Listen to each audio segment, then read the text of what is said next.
Now we're gonna see different strategies of handling element on a page. As in, if I talk about one of the element like checkbox, in case I want to check this checkbox, I simply need to say click, right?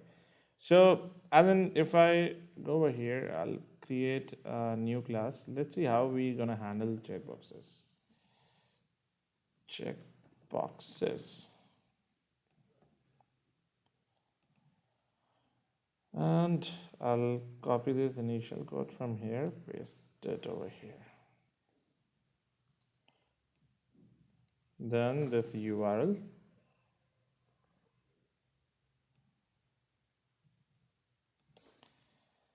Now, let's say I want to check this checkbox. I'll first take the locator of this XPath. Let's say I'm gonna take copy XPath and say driver dot find element by dot XPath this dot click. So at times you may see such a big XPath. I mean, if this is an absolute XPath comes from the HTML address, right? You can try, let's say, breaking in between, as in, if you find the XPath is quite lengthy, let's start from $x. So one matching node, right? Try breaking it in between up till here. See, still one matching node, one matching node, one matching node, four matching nodes. So up till here you can use it, right? So this is the XPath for this element. So instead of this, I can write this dot click. Same way, I want to click on the second checkbox as well. So copy XPath. So I'll copy the XPath for the second element as well. And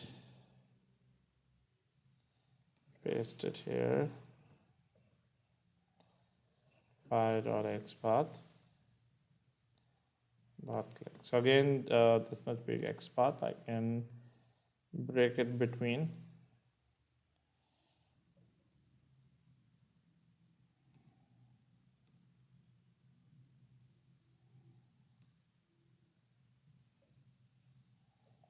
Right, one matching node, copy, paste. And if I want to click on other two checkboxes as well, so I can take the XPath for this element as well, copy XPath, break it, one matching node,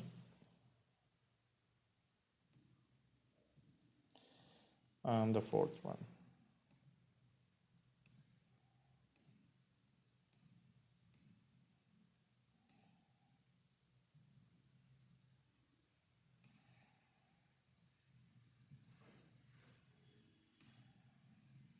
Right, one matching node. So when I want to check four checkboxes, I need to write click four times, right? I need to write four line of statements performing click. Let's see if it clicks on four checkboxes.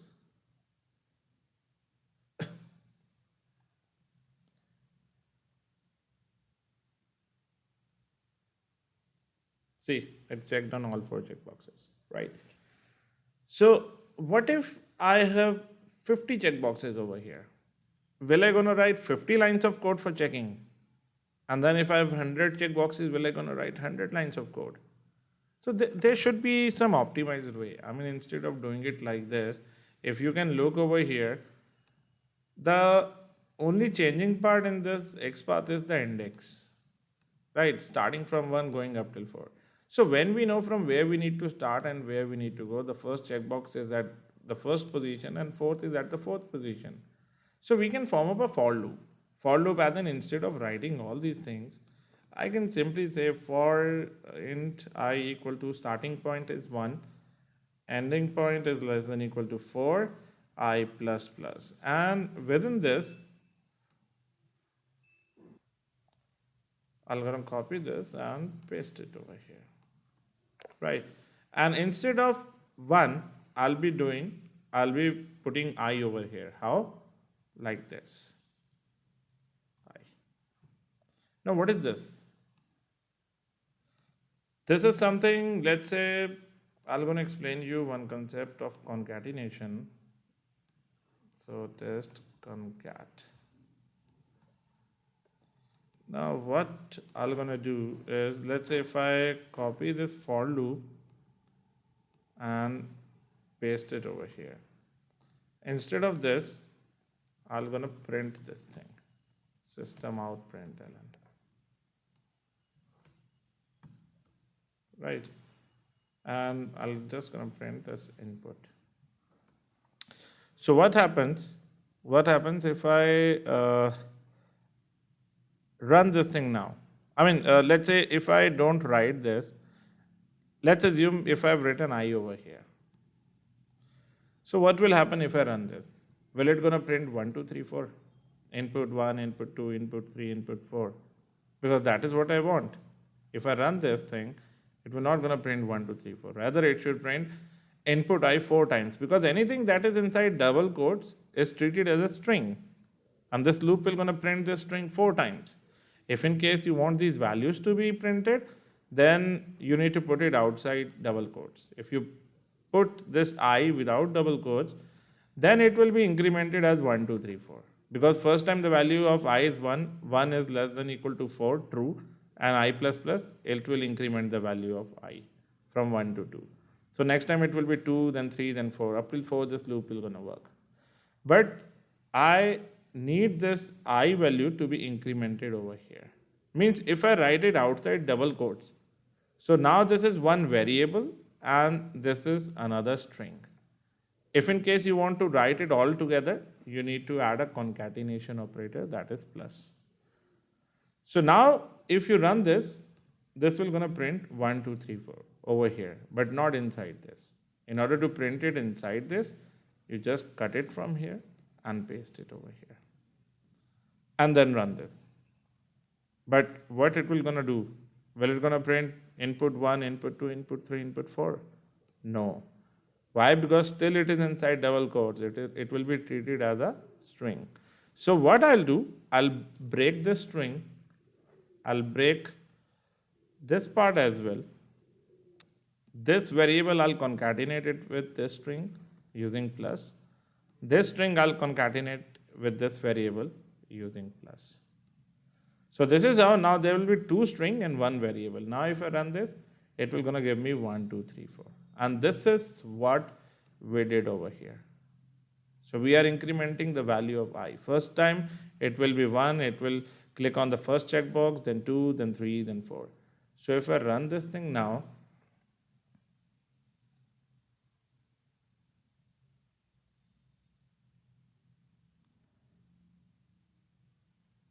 so see, using one single logic, it has checked all 4 checkboxes, right?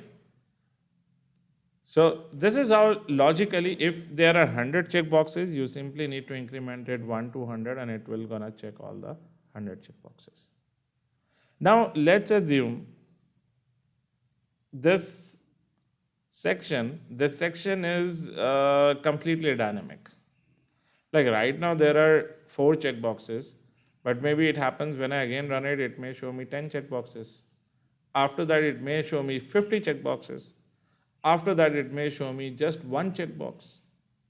I mean, it depends. Let's say we are, like I'm logged in as a manager. When I logged in as a manager, I should be able to see 10 items over here. When I logged in as an admin, I should be able to see 100 items. But when I log in as an agent or executive, I should be only able to see 1 item. It's same thing like a cart. You keep on adding items to the cart. At the end, if all the items are not selected, you'll not be able to pay. Same way, till the time all 4 checkboxes are not checked, let's assume there is a submit button that gets enabled over here. You'll not be able to click on submit till the time all checkboxes are not checked. But these checkboxes are dynamic in count. At times it is showing up 4, at times it is showing up 10, at times it is showing up 100. then how will you going to handle that scenario? So what you'll be doing is, now we know that we need to start from 1. The very first checkbox is at the first position. As in, if you look over here, the very first checkbox is starting from 1, right? So first one was 1. We don't know next time it will be 4, up till 4, or up till 10, or up till 50. So when we know from where we need to start and where we need to go, then we use for loop. But here we know that we need to start from 1, that is int I equal to 1, but we don't know up till where we need to go. So what we will be using? We'll be using while loop. While loop, why while loop? Because the syntax of while is something like while equal to true. While true equal to, while true, and then this block, that's it. This is just a simple syntax of while loop. True means when the condition is true, it will going to check on this. It will going to check I and click it. And then we're going to increment the value of I, plus plus. So if I run this, this will still going to click all the checkboxes. But it's an infinite loop. The condition is always true.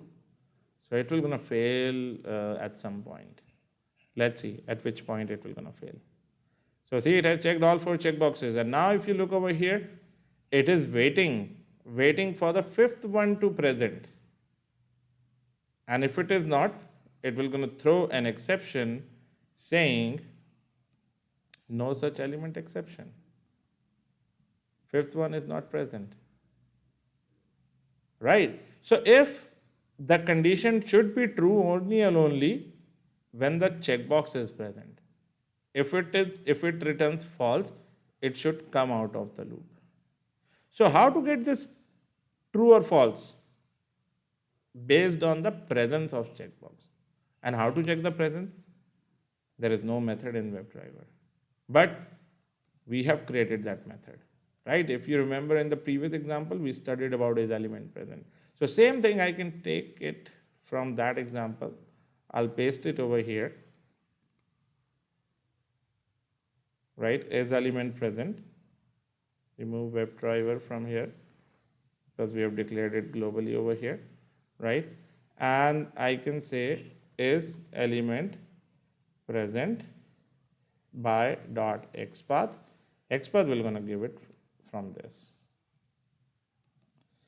So if I is 1, 1 is present, click on 1, increment it to 2, then 3, then 4, then 5. 5, return false, come outside and print total checkboxes are, you can say I minus 1, or just create a counter which start from 0 and increment the count number as well. So that at the end you can directly print count. Save this and run this. And let's see if it's gonna check all 4 checkboxes or not.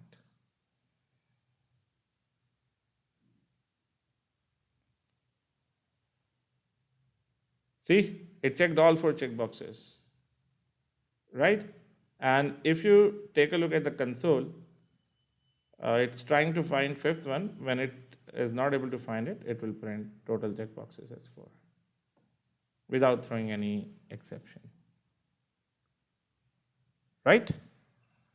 So these are a couple of approaches that we have seen, one using for loop, then using while loop, but I would not recommend you to use any of these approaches,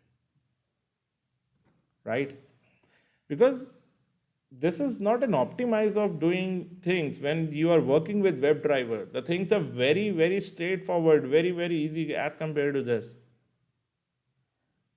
What you need to do, simply need to find elements by dot anything that is common in these checkboxes. So anything that you see common, these are the 4 checkboxes. See, 1, 2, 3, 4. I can see the type common, but there is no locator called as type. the tag name input, but it could be of other elements as well. So I can see name sports. There are so many things common, right? We can use any of these properties. So name should be the straightforward one. I can say by dot name sports. Store it in a list web element checkboxes equal to this. Import web element and list, and total count should be, I'll copy this, total count should be checkboxes dot size. Simply print the size, right? And then for loop for web element checkboxes, and what you need to do is click on all the checkbox. So checkbox dot click. That's it. Only this much logic you need to write. Only this much for clicking. That's it. So if you run it, no need to iterate over all the indexes by for loop or by while loop. Using find elements, you should be able to do it easily. Let's see how it works. See, it clicked on it. But what it did, after clicking on this, it clicked on this as well. If you see over here, the total count is showing as 8. Why? Because if you go down, these checkboxes also got the name as sports for all 4 checkboxes. But what we need to do, we need to check only the checkboxes which are these 4. So what we can do, we can locate the block. Copy XPath. There's the block XPath. We'll give it here, web element block equal to driver dot find element by dot XPath.